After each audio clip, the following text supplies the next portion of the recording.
The needs of the guerrilla are few: his rifle, a blanket, a square of some impermeable material to shelter him from the rain, a knife, a compass, stout boots.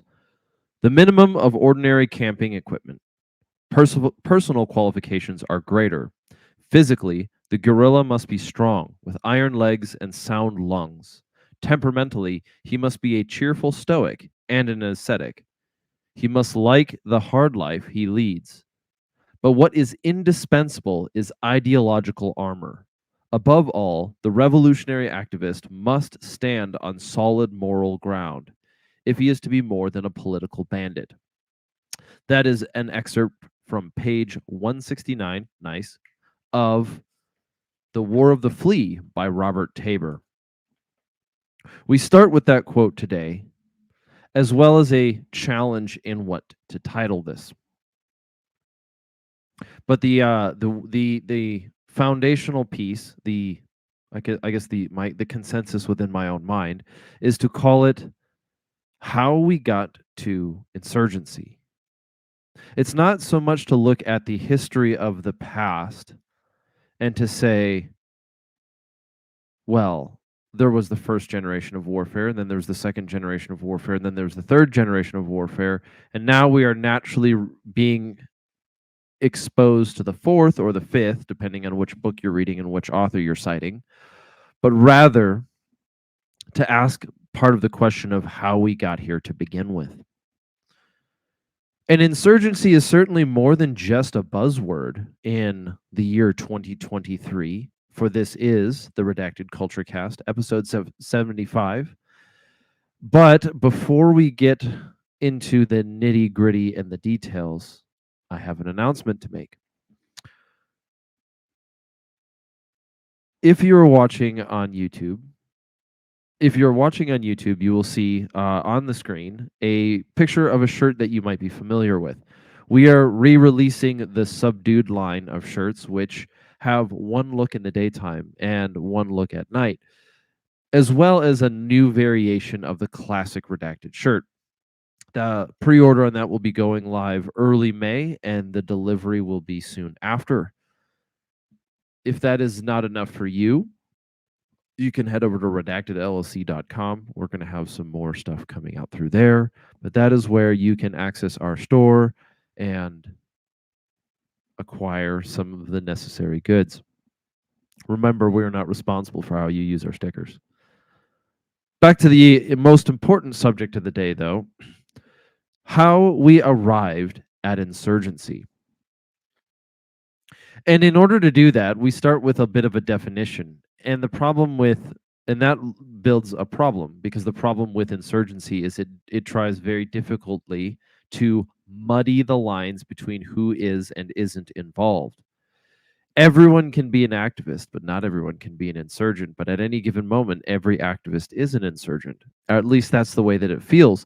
Today, in the year 2023, we have been talking quite a lot about insurgency across the national and political spectrum. But in order to really dig down into the question of how we got here in the first place, we can perhaps start with a little bit of an address to what it means to be an insurgent. That quote, that statement by Robert Tabor, who is in many ways one of the first important authors to write books on the idea of modern insurgency. I believe this book came out at least 50 years ago, but I might be wrong. In fact, I'm probably wrong. I do know it's an older book. First originally published in 1965, so at least I'm redeemed there. But what he's talking about and what he mentions is that the single most important piece of equipment that the insurgent has is ideological armor. And that points to how the defining elements of insurgency have come to pass in the last 50 years. It has at least appears that insurgency is not purely or directly a war of a conflict or a use of conflict by means of inflicting either economic or military damage, but one of using ideology or being motivated and inspired by ideology to provide ample reason for people to act of their own accord. And this is where it gets really, really dangerous, because anytime you use the word insurgency, you might as well attach the word terrorist to it. Because a terrorist would be somebody, as defined by the French Revolution, as somebody who uses violence to achieve political means. Maybe you need to add a little bit of material to it, saying a person of certain means who uses violence to achieve a political means. But that is entirely on, that is a separate conversation that we will have to address in the future.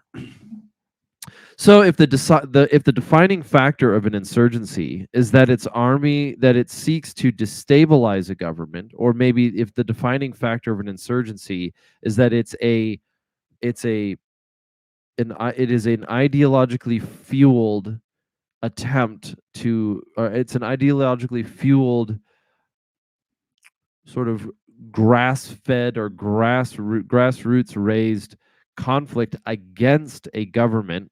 We also recognize, as if you've read the works of, if you've read Counterinsurgency by, was it Kilcullen? Sorry, I had to check the library. If you've read it, he addresses that one of the major intents of a insurgency is to destabilize a government. Another book that I'm reading right now is Brave New War by John Robb. And he identifies that the goal, one of the objectives of an insurgency is to produce effectively a failed state. But to draw back to where we began in this conversation, we have to start with how we got here. In many ways, we can point back to the end of the Enlightenment, the end of the age of modernity. In academia and in the history of philosophy, we refer to the end of modernity and the beginning of postmodernity as typically around the turn of the century. When I say turn of the century, I mean the turn of when it stopped being 1800 and started being 1900. Key events being the rise in the acceptability, keyword acceptability, or the rise in sufficiency, maybe ideological sufficiency of naturalism, as well as the death of pure rationalism. We're using words here that have important meaning in history, but we're going to bring up an example of this because most oftentimes you see, or it's not most oftentimes, perhaps most importantly in these eras, are seminal works of literature and philosophy that have been often quoted and misquoted for the purpose of sounding intellectual. But one of those is Nietzsche, and we brought it up multiple times on the show that Nietzsche is an interesting character because oftentimes people, perhaps like myself, like to quote Nietzsche in order to sound smart without actually being smart. If that you want that to be a callback to our conversation with C.B. Robertson, go ahead. But let's begin here. I'm going to read another passage from How Not to Be Secular by James K.A. Smith, who's talking about, or essentially summarizing much of the important material that comes out of a very large book written by Charles Taylor. And when we start with How Not to Be Secular, the first thing that you're going to find out in the introduction, because that's where we're reading from, is that this isn't necessarily from the outset an argument about becoming more religious. It's rather an address to some of the problems that secularism has produced in contemporary life. And this is an example. It's not so much, before I get to the quote, it's not so much that it's a shame that more people aren't religious, rather that the paradise promised from being isolated from the world of, let's just say, the spirit, isn't exactly what it's promised to be. It's not exactly paying off. Here you go. Quote begins. Hell is self-consciousness, and our late modern TVized or now Twitterized world only ramps up our self-awareness to an almost paralyzing degree. God is dead, but he's replaced by everybody else. Everything is permitted, but everybody is watching. So most of the time, the best salvation, in quotes, we can hope for is found in behaviors that most numb us to this reality: drugs, sex, entertainments of various sorts. That's going to be the end of the quote. Again, that's from page 14 of How Not to Be Secular by James K.A. Smith. And what you have here is two simultaneous tracks passing through history. This is just an example of one of those trains arriving in station. So, in if you want to think of these two tracks maybe as a bullet flying through space and time, there was a moment when it was launched, although maybe the launching point is less conscious than we expect. But that moment being launched would be somewhere around World War One. And what you saw there was a turn from or a rise in a sort of self sufficient belief system about the world.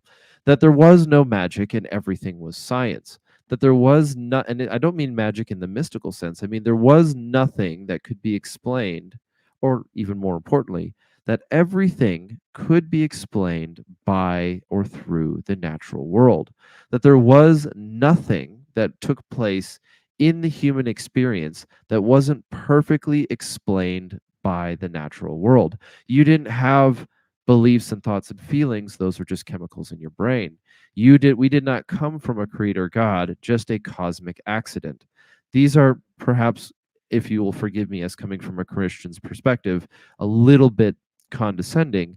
The intent is to what I'm saying here is that around this time, if you were to say any time before this era, if you were to say that you didn't believe that there was a God, generally speaking, or maybe even more importantly, you didn't believe that there was any sort of divine author of morality and creator, there was no sort of intent to the cosmos, there was no logos, there was no objective to the world that we lived in, there was no beginning point with that directed us towards an end point. If you believed anything different, something like we're all simply accidental, everything is experiential. If before World War II, as a generalization, not a specific date, but if before World War II, you were to say be something like an existentialist, that there's nothing more to this world than human experience, you were very much so in the minority, perhaps beyond the 10 percentile. That was so unusual for people that very, very few people struggled with it. If you were to say have an identity crisis before World War One, as opposed to having an identity crisis after World War One, or after this time in history, after this launch in time, an identity crisis, say, of the time of Descartes, would be a questioning of one's own ability to believe and understand. It was an introspective question about if you were even doing the things that you thought you were doing, if it was even you acting.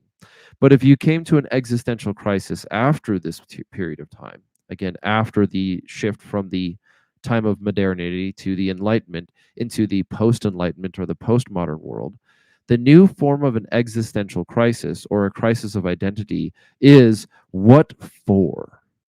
What is this all for? If it is purely hedonism, looking at the 1920s, well, after a while, the drink doesn't taste so good. The drugs don't hit so hard. This idea is just the beginning of how we end up in the world of insurgency. So this first bullet that's fired through the trajectory of time begins with kind of starts to begin around the time of Nietzsche, late 1800s, or really starts to hit on the societal level with World War One. You might want to say something like World War One was described as the war to end all wars because that looming crisis of identity was already on the forethought of most of the world's mind, and they were hoping that this one war, this glorious war to end all wars, would end any level of uncertainty. But instead, it served as the critical crack in the false sort of, or in the old paradigm, this old modern world of rationalism, which believed that the human mind could observe all things objectively.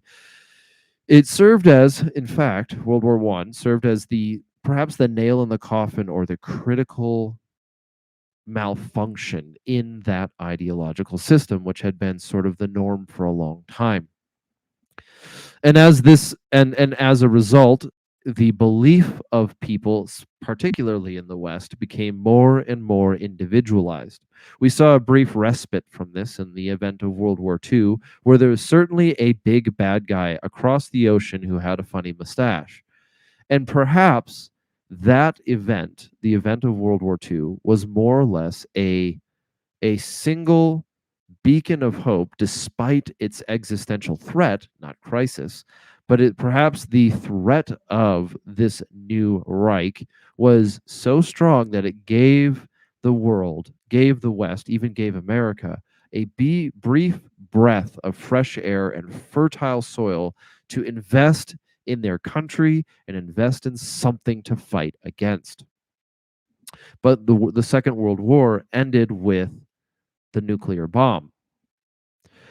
And wars continued after that, because after the nuclear bomb was after Hiroshima and Nagasaki, we did not get the peace we expected. Instead, we got conflicts like Korea, Vietnam, Afghanistan, Iraq. We saw Grenada. We saw Panama and Grenada. We saw Mogadishu. So the West's, even America's ability to be free of war seems to not stick. We don't have wars in the form of the pre-Cold War industrialized World War II style conflicts, but for some reason we have been incapable of staying out of some form of global conflict since then. You may say that this is because of the corruption of the leaders. You may say that this is because of the financial benefit, the war, the military industrial complex. You can say that this is simply just the Cold War stretched out. Perhaps the promise or threat of mutually assured destruction wasn't the conclusion that people were expecting.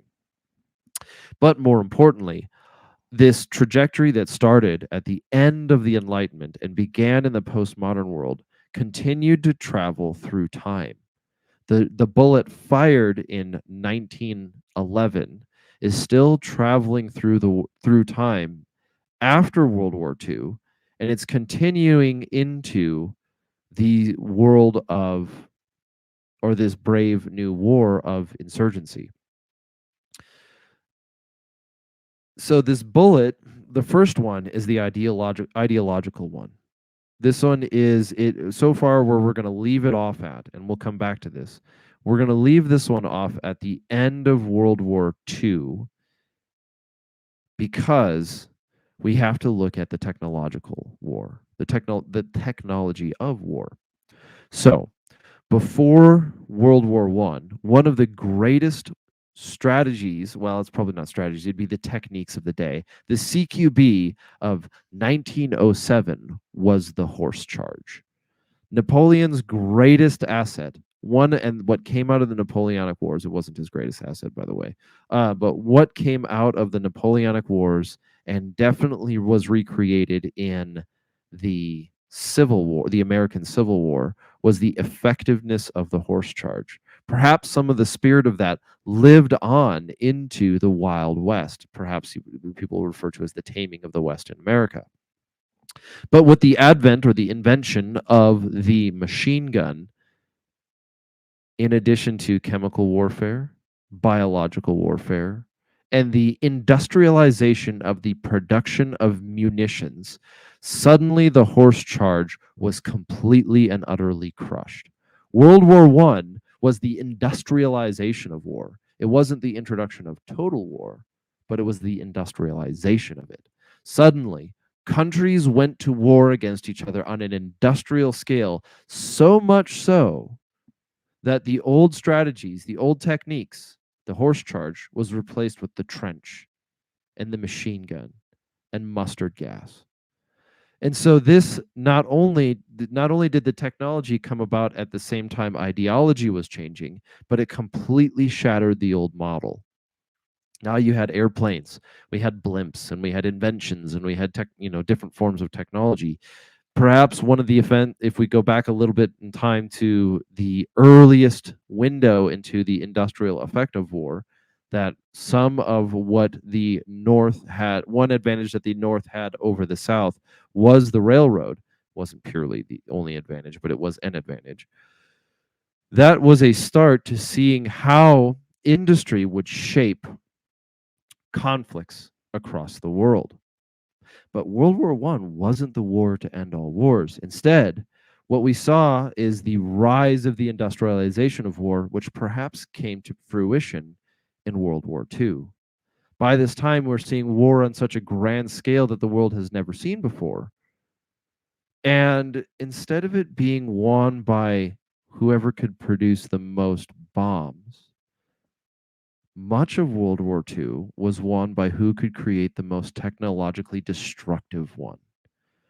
But this isn't completely true. This isn't completely true. It's only a data point to be considered, because it's an interesting piece of information is that war in what started with the Industrial War in World War One actually concluded more so because of total war in World War Two.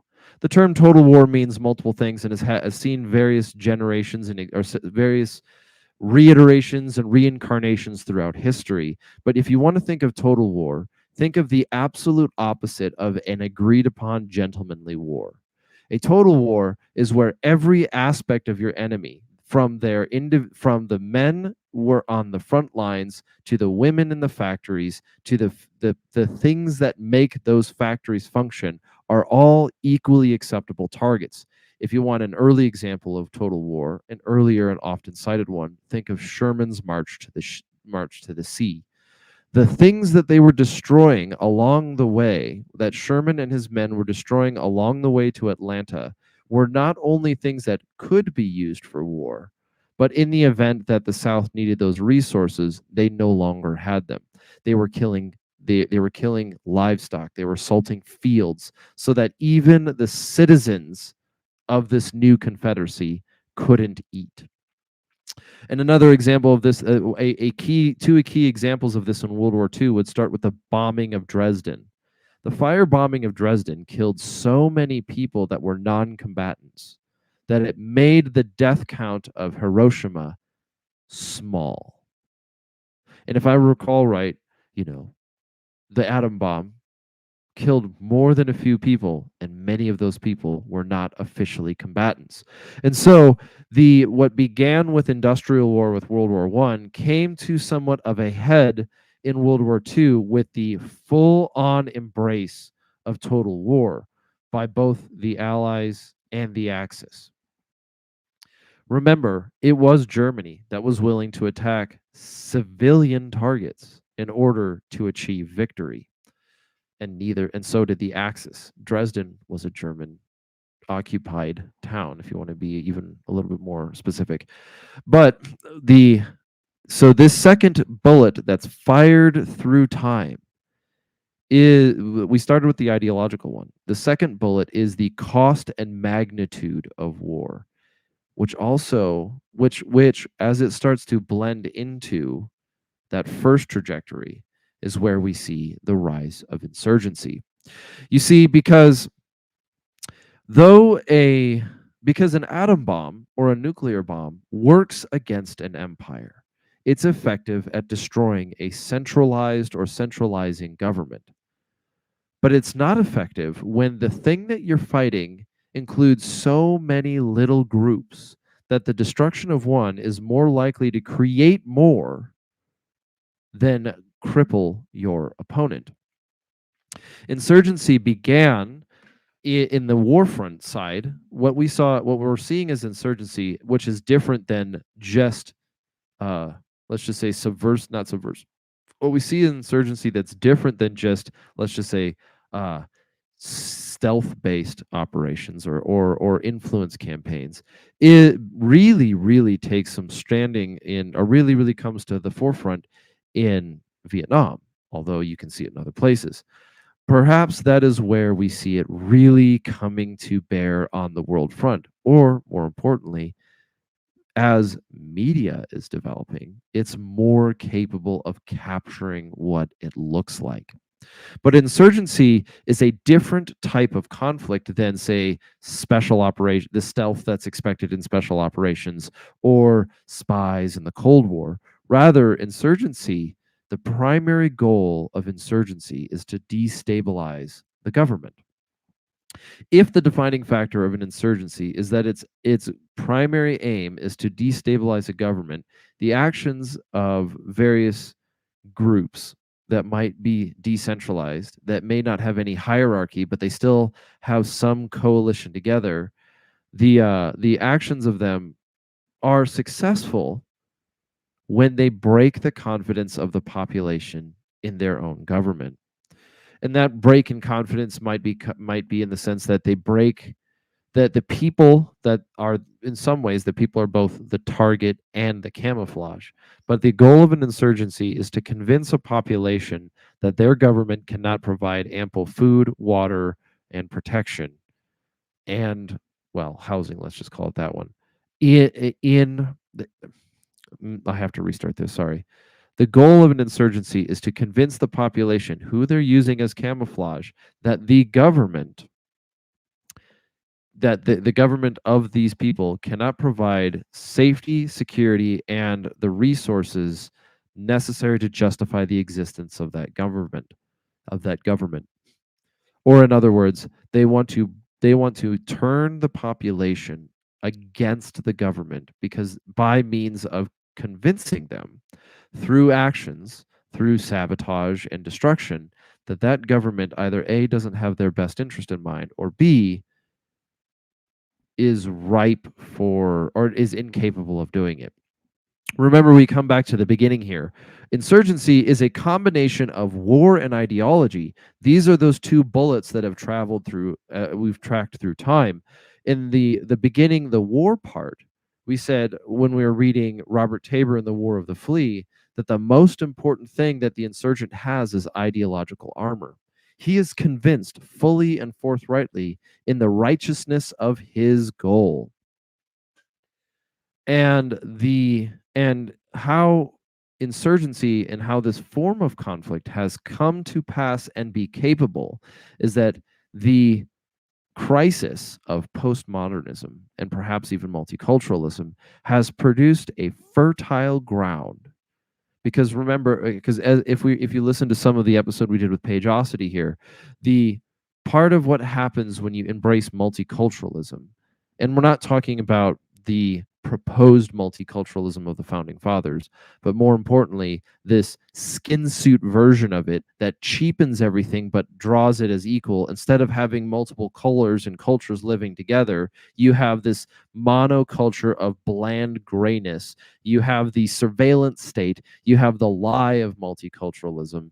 This produces in people a loss of identity. And if you've read Why Young Men by Jamil Javini, you'll see that ideological terrorists use this lack of sense of purpose and lack of sense of connection to their world as as a fertile ground to plant the seeds of terrorism, of hatred, of disgust for the enemy, the identity as a victim, the oppressor and the oppressed, as maybe James Lindsay would talk about, the roots of race Marxism.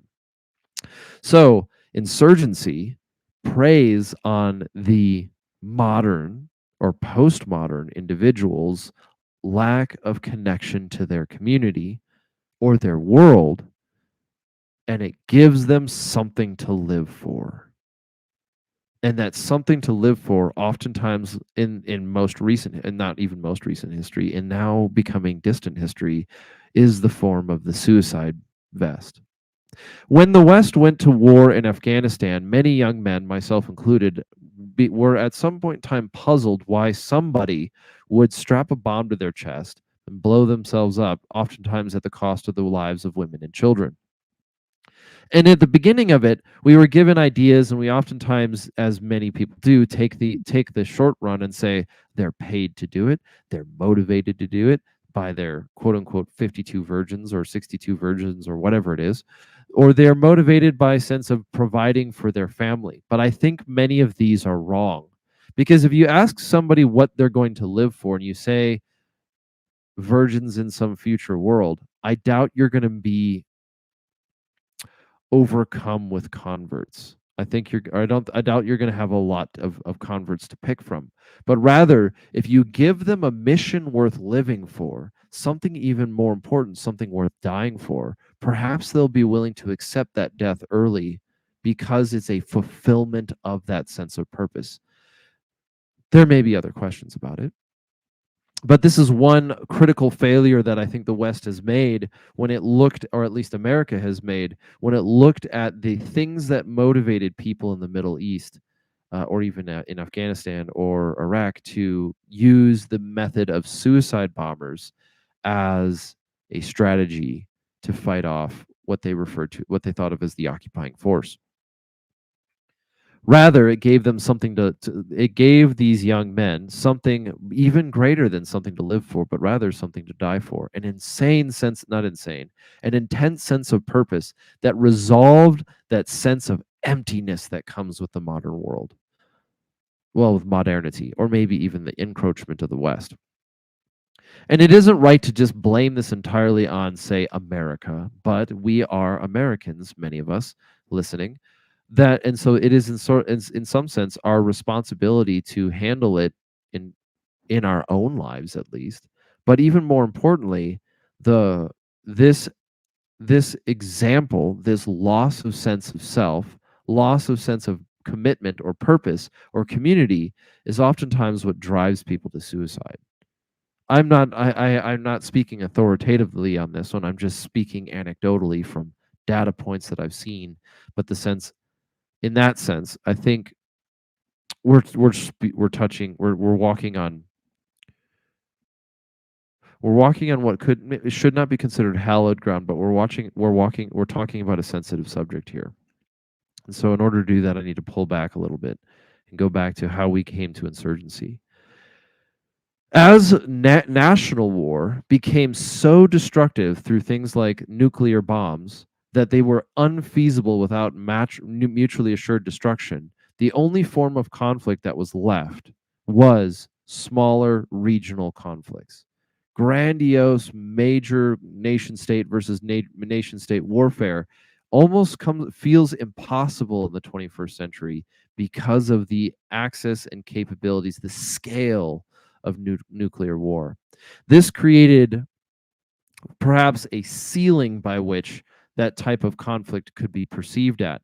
But the bottom side of it was fulfilled by that loss of sense of identity. The rise of insurgency is the combination of the scale of total war that would result with major nation states going to war with each other, that in conjunction with the loss of identity, whether it's national identity or individual participation in a community.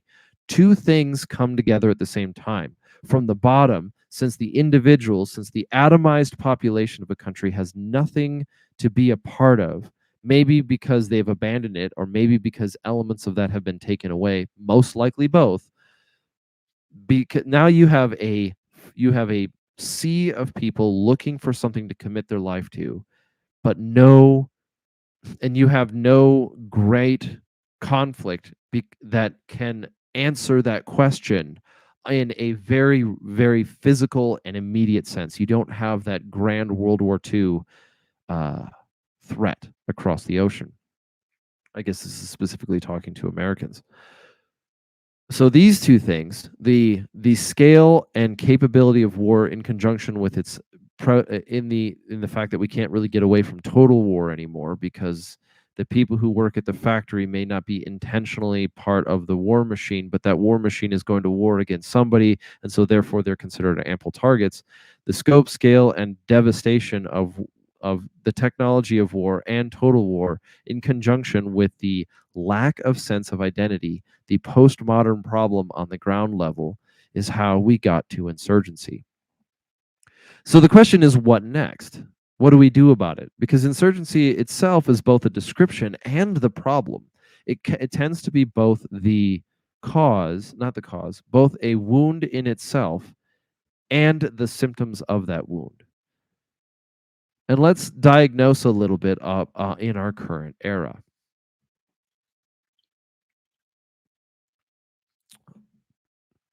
If the defining factor of an insurgency is that its aim is to destabilize government, then the actions of BLM and Antifa were successful in the past few years. They broke the confidence of the Americans in their government. Why? Through methods like defund the police. This isn't specifically to just throw an accusation at BLM and Antifa, but it's to just show how something like that could be described and understood through insurgency means. And if you think that this is going to turn into a conversation of, you know, the redacted culture cast versus Antifa, just you wait. One, if the goal of insurgency is to break the will and the confidence of the people in the government, we have seen throughout history that insurgency has been used, that the lack of sense of self and identity has been used. I'm sorry, not sense of self. The lack of identity, our community, and investment into one's nation state, culture, whatever you want to call it, the lack of that investment is harnessed. And in the example of communism, communist empires have risen by taking advantage of the disaffected youth to turn them into, in the Lenin example, the new commissars of the government, give them something worth fighting for. But it also was used in the example of Lenin and in the example of Mao at the great cost of life to usher in a new authoritarian government. So insurgency is both a tool that can be used. I can foment insurgency in a population by planting individuals in that environment whose goal is to break the will of the people or separate the will of the people from that of their government. And in this way, that we typically see insurgency as the act of we typically see insurgency as the act of this maybe rogue, maybe ideological presence against a government. And if we look at American history in the last 2 years, we could say that the ideology won against the Trump presidency. Sure. But what about against America as a whole? This is intended to change our perspective from looking at our world as simply this, you know, kind of mythical display of shadowy organizations in conflict with one another, and recognize that in some ways, when somebody like Joe Biden says that there is a battle for the mind or the heart or the soul of the country, he's not entirely wrong. Perhaps the answer is he is not the savior that the American people want or need. Or maybe he's just not the savior he's promising to be. The insurgency is oftentimes, and as I continue to read, described as or framed as an infiltrating and subversive movement that wields ideology. It's a subversive force that wields ideology to fight against a government. But it raises a very important question. If you were to take America in 2023, is it really the case that we're looking at an insurgency versus a government? I think the answer is no, because as perhaps not, I doubt this is intended by the people who wrote the rule sets by which the government functions way back, but as it stands, our government, the thing that governs America, rotates rather frequently in the grand scheme. Every 4 years, we have a new presidential election. Every couple of years, we have a new election. We have these new rotating individuals who, well, we believe should rotate. There are exceptions, don't get me wrong. But you have this perhaps almost insurgency proof shift in who's controlling elements at the seat of power. This is not to say that there aren't people in positions of authority or power, say in the heads of banks or the monetary funds. I'm sorry, the centralized bank or the centralized whatever you want to call it. The name escapes me. Please forgive me. But you also have what people have casually referred to as the deep state. But these are unelected bureaucrats who hold seats of power, Mind you, this is airing near the anniversary of Waco. Um, but we do have people in positions of great authority who aren't necessarily elected. So if we were going to talk about insurgency in the United States, is it the people versus the deep state? I think Trump wants to frame himself that way. Maybe he's right, but that's not for this part. I think we need to go a layer deeper. Um, was it in 2020? It certainly could have been whatever you're referring to as left wing ideology versus the president, but that's kind of how this rotates through. We have a president, and then the people don't like him anymore, or there is whether it's because they're lied to or because they believe it, and then you see a shift in power, and maybe that happens again, and maybe that happens again, and maybe that happens again. So one of the challenges that we deal with especially in America, where we have elections so often, is that it's not so easy to simply state it being an ideology versus the government. So what do you call it then when it's an insurgency versus an insurgency? What do you call it when it's one ideology versus another?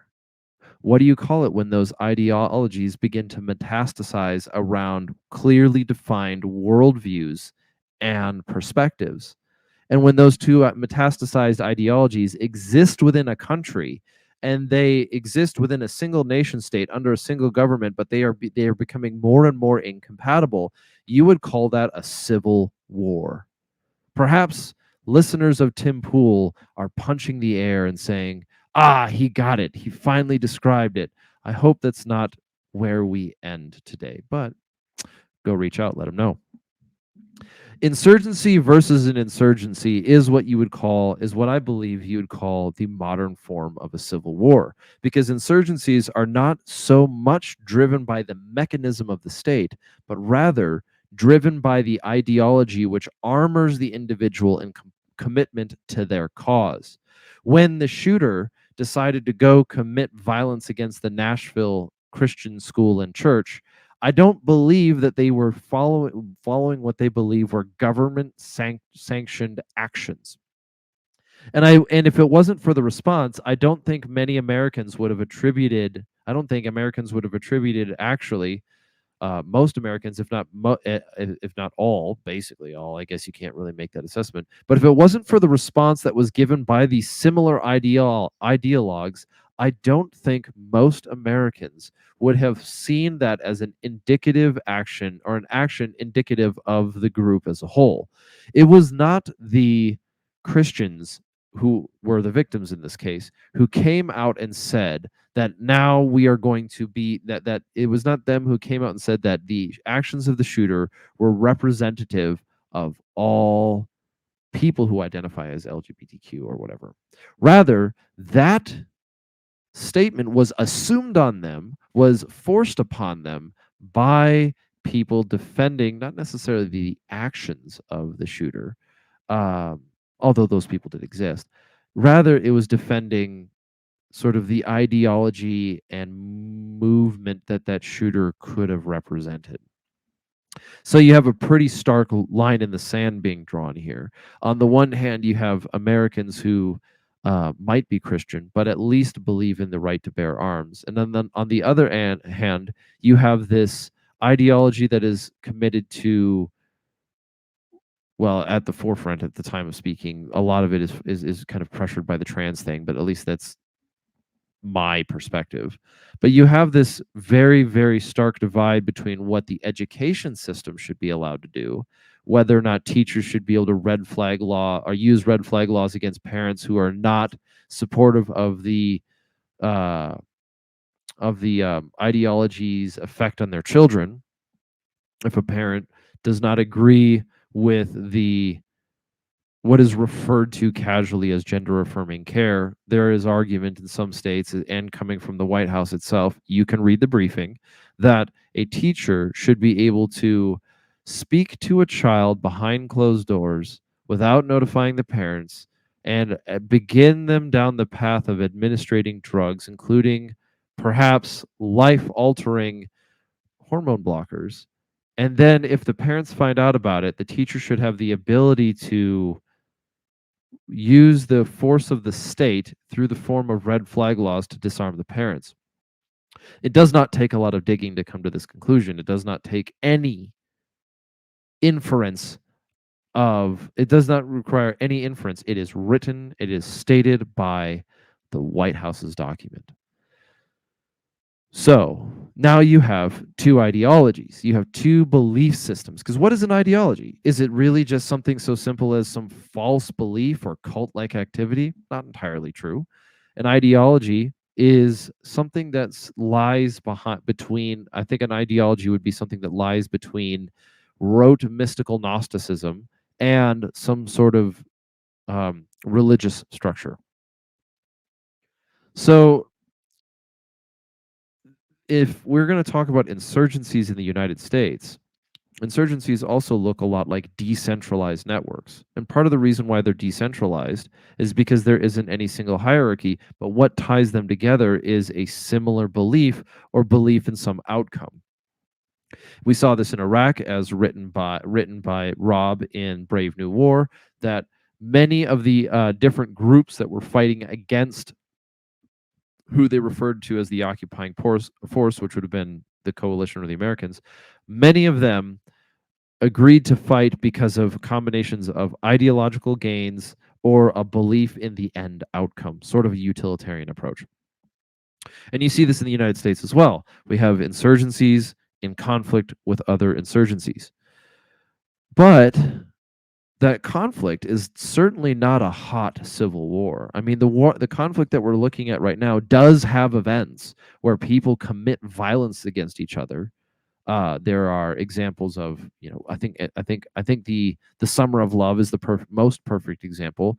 There were people who claimed to be protesters who burned down buildings, and in some of those buildings there were people who died. There was violence done in the streets. We're not going to talk about this anymore. There was violence done on behalf of politically motivated or insurgency. The use of, let's be more specific. If I want to paint them in the best light, the idea of Black Lives Matter was used as an insurgency to incite violence and brutalize the American people so as to institute a change in who had authority. But that would be probably the aggressive way of saying it. But what we saw here is even to the level of violence that met, we still only had elements of the population in conflict with one another. But the conflict still remains. That's where the challenge is. Some people will say that it is oppressors versus oppressed. Some people will say that it's over human rights. Some people will say that it's over reproductive rights or women's rights or whatever the hell you want to use today. But what we have is a cold civil war of sorts. There is an ideological conflict between the people in the United States that hasn't metastasized into a hot civil war. But if it were, we don't know what that would look like because we're not about to be dropping F-15s on using F-15s on each other. We're not about to be using the same sort of conflict because we are living in the age of insurgent warfare, which can leave the listener, you, dear listener, in a sense of hopelessness. But here is where we are going to make the change. This is where we have the opportunity for outcome. Part of the reason why we started this podcast, part of the reason why I started this podcast, and we began what became Redacted was the recognition of a very specific point. In the year 2022, which is when we started this all, we came to the understanding that it didn't matter what you really owned. It mattered a lot more how much privacy you had. Privacy became one of the single most important aspects of the modern world, because the encroachment of a tyrannical government is not simply through the use of force, but the erosion and invasion of privacy. When I went to Ukraine and I got to see people who had lived through communism, especially on the western side of Poland, I'm sorry, the eastern side of Poland and the western side of Ukraine, you saw people who that grew up in a state of constant distrust. Now, given a foreigner from a strange land coming to your territory to ask questions might bring out some questions as to why you're here. And maybe, just maybe, the person who's offering help is really not there to help you. We've seen plenty of this. But what we saw there was the ghost of communism that had survived through the population, where the element of trust that we have in the West was not there. Was it Mrs. Park, who's been on, she's the North Korean escapee survivor, if you want to call it. She has been on a number of podcasts lately, from Apologia Studios with Cultish to the Sean Ryan Show, talking about how when she came to the United States, the very idea that you could get into a taxi cab was an astounding amount of trust for her. And all of this brings up the need for privacy. Privacy and trust have to go hand in hand. In order for a government, well, you'd say a government would say, and a tyrant would say something like, in order for a government to accept the privacy of its citizens, it must trust them. But from there, you are beginning from a false premise immediately. You are saying that the locus of decision making over the rights of the individuals begins at government, and that is where we are wrong. If you want to see it in a basic format, one of the reasons why the gun culture is so adverse to any example of a gun registry is because once they register your guns, you might as well not have them. Because at any given moment, if somebody wants to take a tactical, legitimately kinetic tactical decision against you, they already know what you have. And so they have a major, major advantage over you. The only way that you could potentially consider that being equal in any way, shape, or form is that if somebody works for the government, their address is published, and every single thing that they own and that is in the arms room is also published and has a tracker on it, so that any given moment, any citizen can know where it's at. But we're not going to be able to achieve that, and we're not going to do that. No one actually wants to live in, well, there are some, but we don't want to live in that world. We have to be able to establish a genuine sense of trust between public servants, remember that word, please, and the citizens. The idea that a person could own a firearm in 1776 was one thing.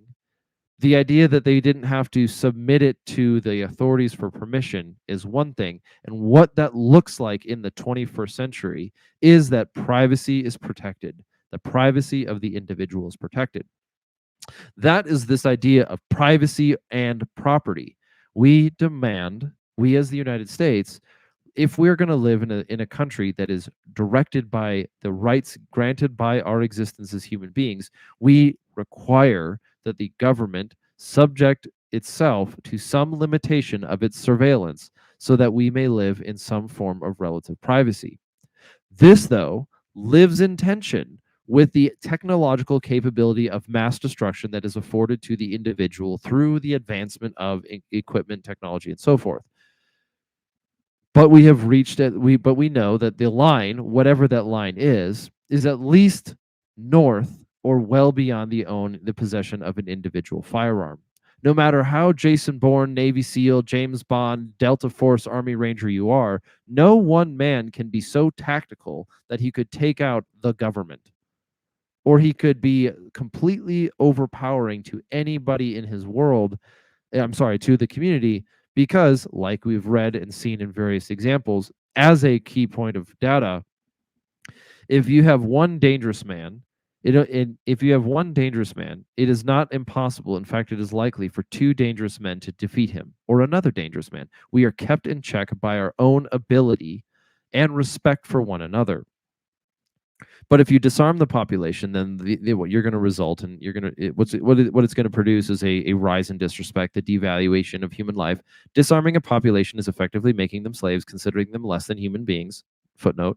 And then moving forward from there, um, with the advent of the internet and the technology that we use, the retention of privacy in the sets in the form of rights, binding documents, is going to be necessary coming forward. We've seen examples of this. My job is or we've seen examples of this come out in the Digital Bill of Rights or new versions of this. And I think we're moving in the right direction forward. In fact, I have a little bit of optimism for you. But what that that deep dive into privacy revealed, and I think what we've seen over the last, let's just say 30 years, is that we, the gun culture, are very, very equipped when it comes to tools. Perhaps so equipped that people who hate us hate the fact that we're that equipped. That you and I will, or people in gun culture, believe that there's some sort of value, if not virtue, in being capable. And that value or virtue, that thing that we consider good, is something that others consider evil. The fact that you are capable of defending yourself is an affrontation to both the person who wishes to do you harm, they are frustrated by your capability, and more importantly, the person who dehumanizes you. For example, if I'm going to engage in a fight with somebody, I am going to respect their capability of fighting. If I think of them as less than human, I set myself up for failure, but I commit the sin in this sense. I do the immorality. I commit an immoral act by dehumanizing the person. But I can dehumanize that person without fighting them. And I can do that by considering them less than human and less than worthy of possession of a firearm. That they, by nature of being less than me as a human being, do not have the right to self defense. That's the dehumanization that happens. Pause for drink. This is not an endorsement of liquid death, but you're delicious. I'm drinking a mango chainsaw, which is something else. Okay, back to the important statement here. Back to what we were talking about.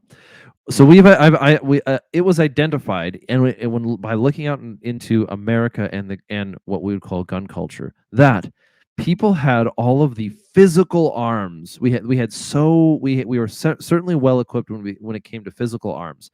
We saw this in, as it even expanded, people bought body armor. They got more capable firearms. We saw suppressors becoming normalized, night vision, lasers, optics, whatever. You're seeing this kind of thoroughly disbursement, the end of the partition between the government and the military and the civilian, the veteran and the civilian, especially in gun culture, the end of the false high ground of the like super soldier or whatever, and the proliferation of it across populations.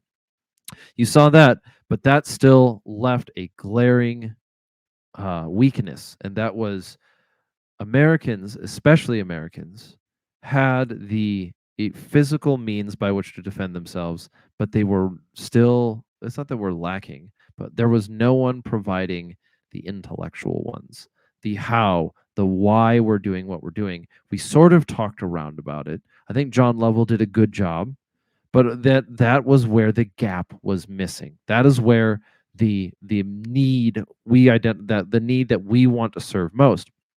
And so let me in conclusion for today, we're gonna re-summarize, but let me finish this episode today with this. You may live in America. You may live in America where people are telling you that being an American is evil. That is the ideological warfare that's being done against you.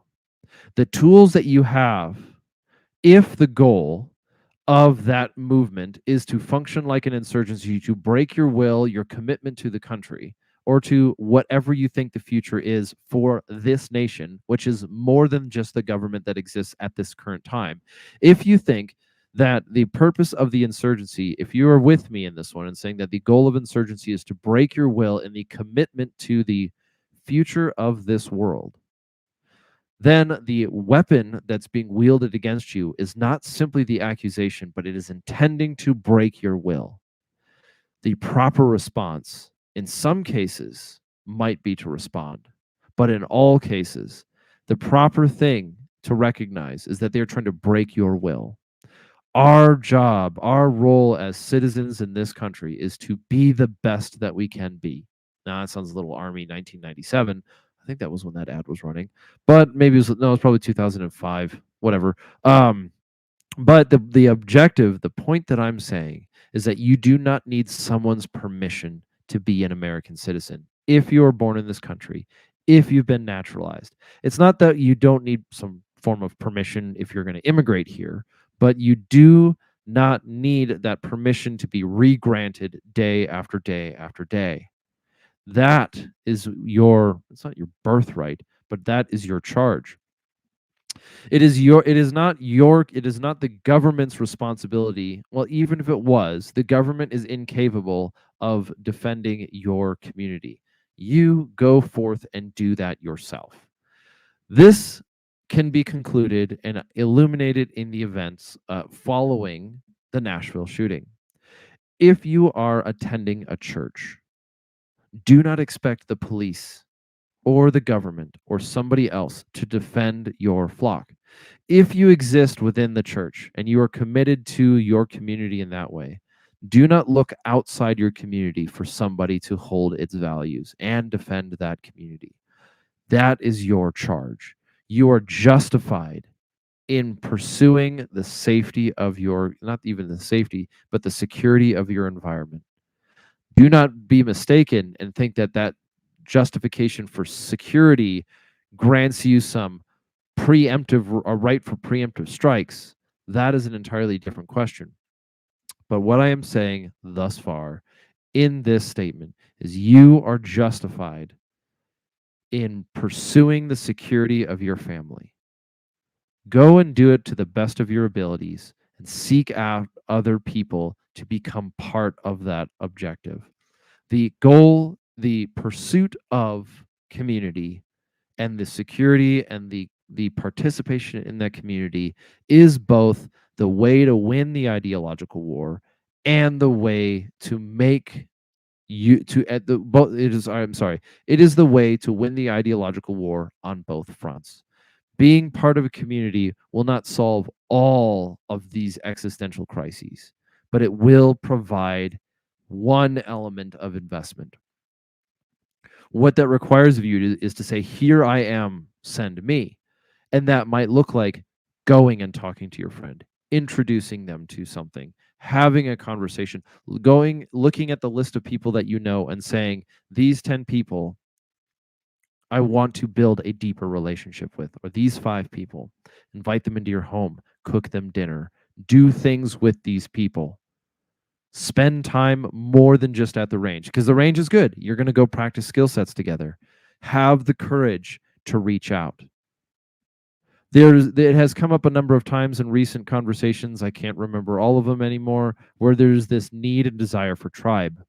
And most of them talk about looking at the people who are trying to be in community with you. But I'm saying, I'm giving you the charge, go out, talk to somebody you know and say, let's build under a banner, let's go. Let's build a community under a banner. Maybe it's going to take some difficulty. You're going to run into some people who might hurt you, might not be worth it. You're going to run into some people who will betray you, who don't live up to their means. But go out and do that, and build that community. Build that little palisade wall around your neighborhood, and say, "This is ours. This is what we have control over." Participate in your church. Participate in your community. Get to know your neighbors. In summary, or in drawing back to the beginning, we were talking about how we got to insurgency warfare. And in the one hand, and how we described that and how that was illuminated was that over 100 years ago, 2 bullets were fired from 2 different guns, but they came and met together at some point in time. And when they met, they created the chemical reaction that is insurgency.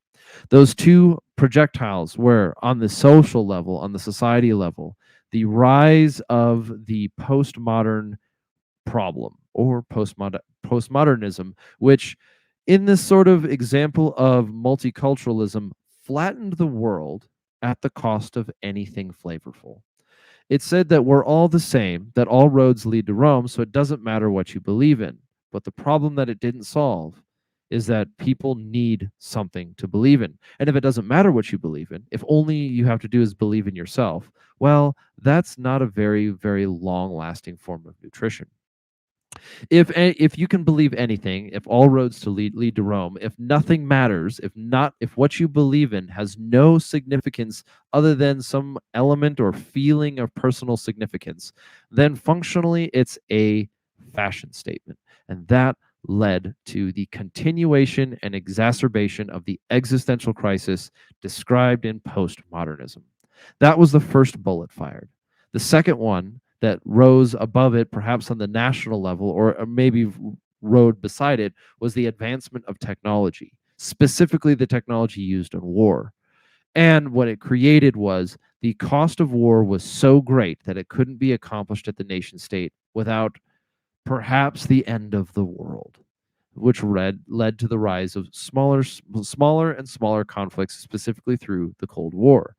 Those Cold War conflicts were typically between an occupying force or a government against an insurgency.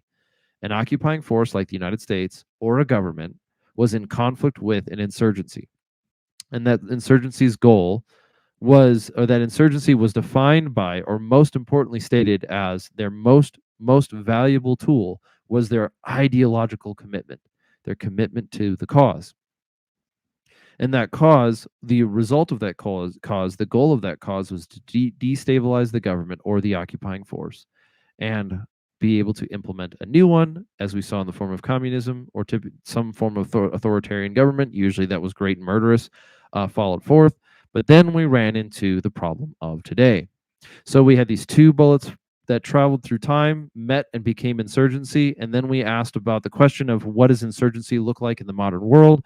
And especially in America, we don't really have a clearly defined outcome because it really isn't just the people versus the government. That's not even really sufficient.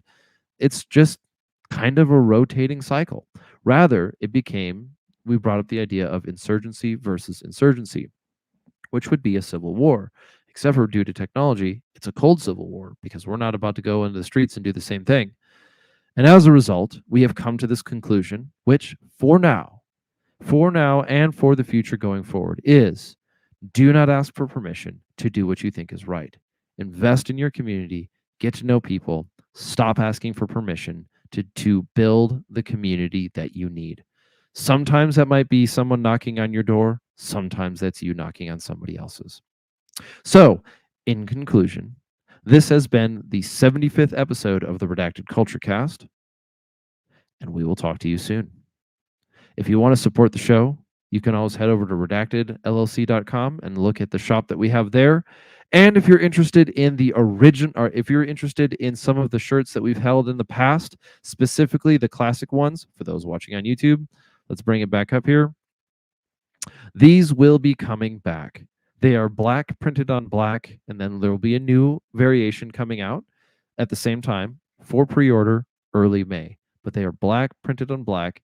With the changing of the light, you can see the logos pop, but under night vision, boy, is that a treat.